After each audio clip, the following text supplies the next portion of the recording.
patnubay at gabay ng magulang ay kailangan sa mga batang manonood.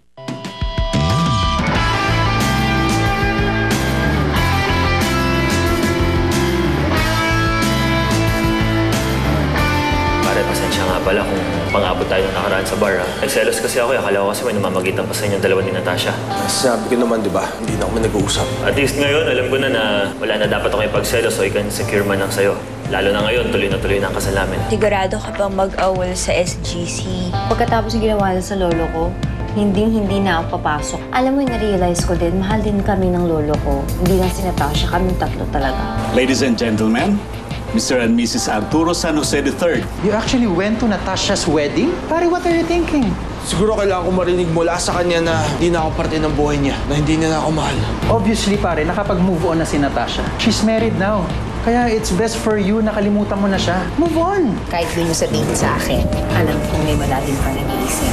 Nung palis ako puntang Bali, nakita ko si Josh sa airport. Dumating na siya na Yun nga lang, ni Honey ho, wala. Ang sa akin lang naman is kahit pa paano, karapatan naman din ako malaman kung sino ba talaga sa amin, di ba? Bakit mo kailangang hintayin kung anong desisyon ni Josh? Nakasalalay ba sa kanyang buhay mo?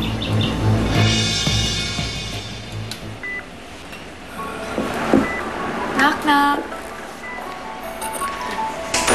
Hello? Natasha. Hello? Hello. Akala ko nasa aeroplano ka na on your way to your honeymoon. Where is your husband? Home. Don't tell me cancel the honeymoon ninyo. Lord, you know I can't leave. Not while you're like this. Besides, the only man that I want to spend the night with is you. Baka magselo si Third sa akin yan. Tell me about your wedding. How did it go? It was okay. Uy! Third! Halika, inom tayo. Salamat na lang. Ito naman? Hindi kaya maganda uminom mag-isa. Tsaka pakonsuelo mo na lang sa akin bilang hindi mo naman ako inimbita sa kasal ni Natasha. Kala ko pa naman close tayo. Bernadette, alam mo naman kahit gusto kitang imbitahin, di man papayag si Natasha, hindi ba? Alam ko naman yan. Sa totoo lang, kahit na maimbitahin niyo ako, hindi naman ako pupunta. Baka hindi ko kayanin. Baka mamatay pa ako sa inggit.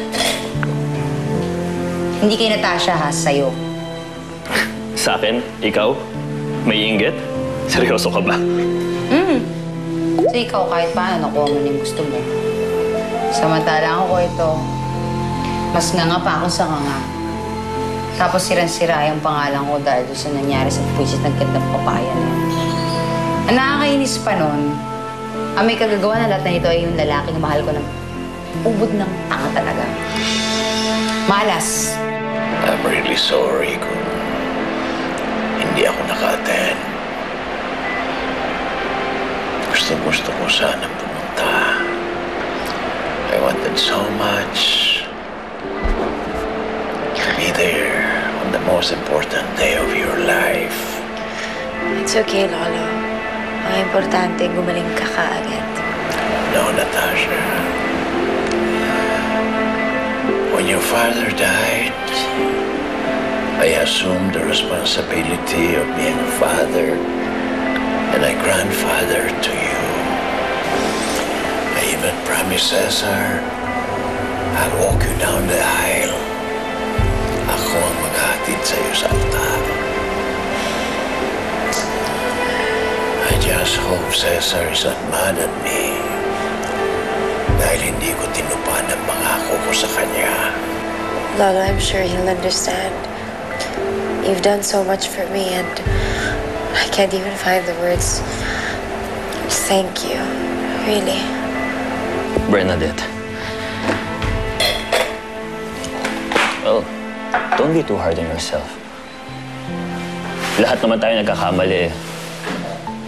Ako nga eh, nung nagsisimula ako sa legacy, ang dami kong kapalpakan na nagawa. Munti ka pa nga ako matanggal eh, pero buti na lang andyan si Lolo to back me up. Tapos ikaw pa. Ang lakas mo kaya. Lolo mo yung may-ari ng legacy, di ba? Salamat. Gumana naman yung loob ko doon sa sinabi ko. Mo. Lasing ka na. Matino ka naman pala kausap. Okay ka naman pala. Pagi mabait ka rin eh, no? Pero talagang may pagkatanga ka. Ano? Tanga ka. Kasi sa dami-dami ng babae na pwede mong pakasalan, bakit si Natasha pa? Good luck sa'yo pag inabutan ka ng sumpong nun.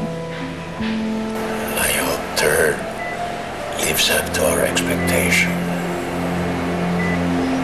But I'm sure you will. You married a good man, Natasha. And I wish you both a lifetime of happiness.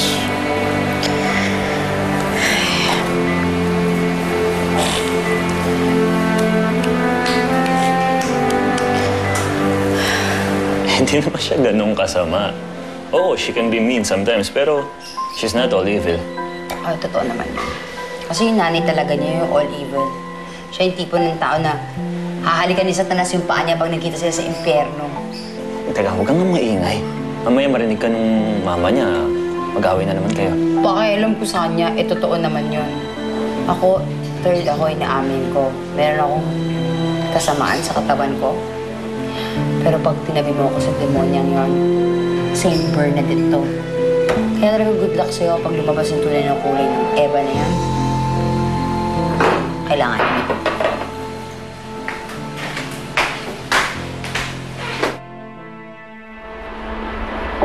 Oh! Bakit di ka pa naghahanda? Ba't uminom ka pa? Baka nakakalimutan mo, meron kang business meeting in 10 minutes. Uy, masama. Lasing ka ba? Nakainom lang, okay? Ibang lasing sa nakainom. Tama na yan, tama na yan. Ano ba? Pabayaan mo ako. Pare, tungkol ba kay Natasha ulit to? Kala ko ba okay ka na? Nag-usap na tayo, di ba? Well, apparently, I'm not, okay? Hindi ko tanggap na may iba na si Natasha. Natasha belongs to me. Hindi doon sa gagawang Third na yon. Pare, just move on. Tanggapin mo na para makakabuti para sa lahat. Alam mo, ikaw madali sabihin para sa'yo eh. Dahil hindi mo alam yung pinagdadaanan ko. I already had the prettiest girlfriend. The smartest. The perfect girlfriend. Pero anong ginawa ko, ha? Pinakawalan ko pa rin siya. And now, she's married to someone else. She's going to have a great family.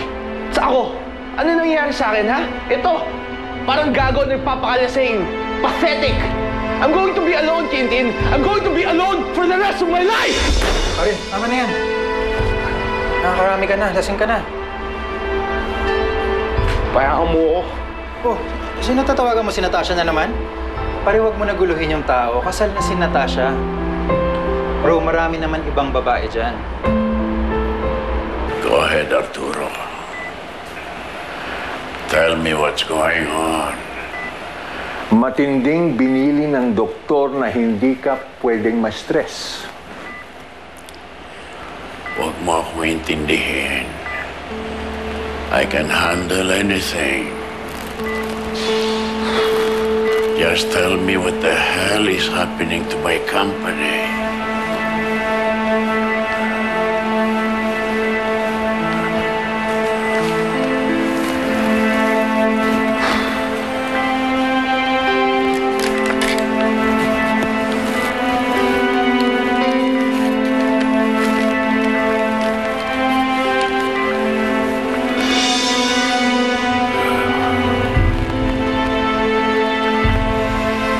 Last time na ganito kababang stocks natin was during the 1997 Asian financial crisis.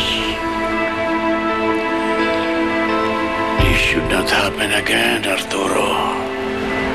Nag-pull out na ang mga shareholders natin from the company in anticipation ng pagpasok ng SGC sa stock market.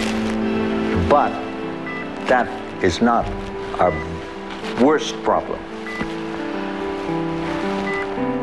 Our investors are planning to withdraw their shares.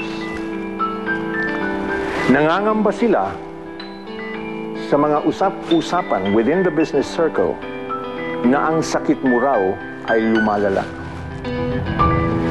They refuse to invest their money in a company whose chief executive officer is dying. I'll get my coat. Papasok ako ngayon sa opisina. I'll show them that Romualdo Alcantara is better than ever. Romualdo, may sakit ka. You have to stay here. Ano gusto mong gawin ko? Umilata na lang sa kama at hintayin ang pagbagsak ng legacy. May naisip... I can't let that happen. Romualdo, may naisip akong paraan. We can still save this company.